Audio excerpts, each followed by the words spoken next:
بيدخل طفيل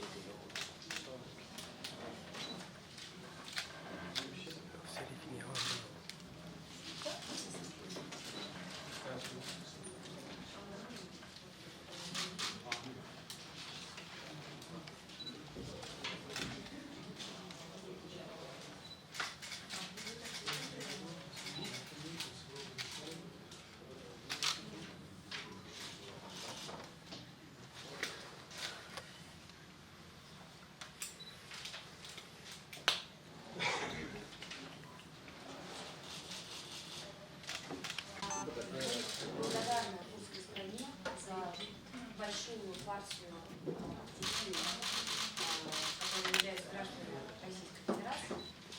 شكرا جزيلا.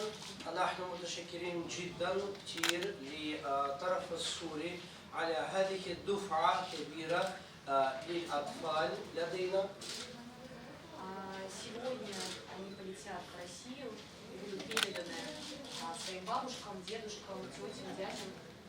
اليوم هؤلاء الأطفال سوف يرجعون إلى روسيا ونحن راح نسلمهم إلى أجدادهم وأهاليهم.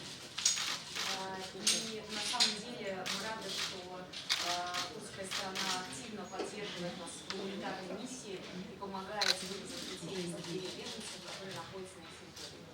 وصراحة نحن مسرورين جدا لأن الطرف الكردي يساعدنا في انسحاب وإرسال الأطفال الروس الذين يتواجدون في مخيمات المختلفة، مخيمات اللاجئين الموجودين هون في الأراضي.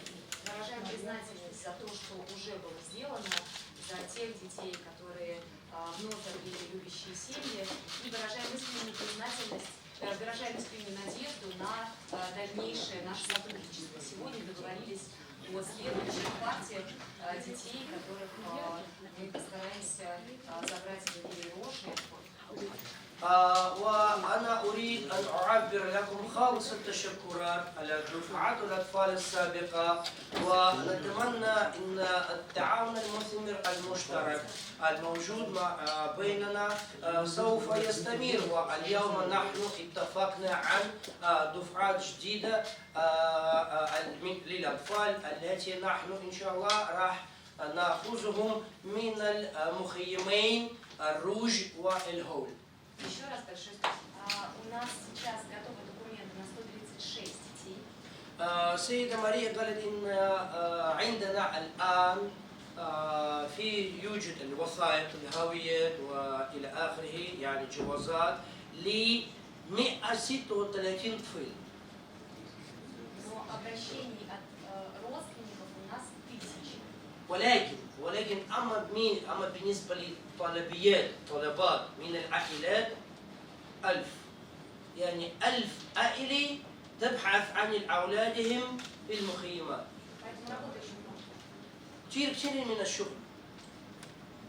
عدد الأطفال الروس الذين تم اصطحابهم إلى الروس إلى الآن؟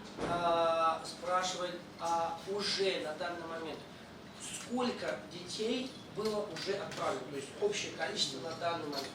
С той группой, которая сегодня почти 300. بأخذ بعين الاعتبار الدفعة اللي ناخذه اليوم تقريبا يعني عدد إجمالي 300.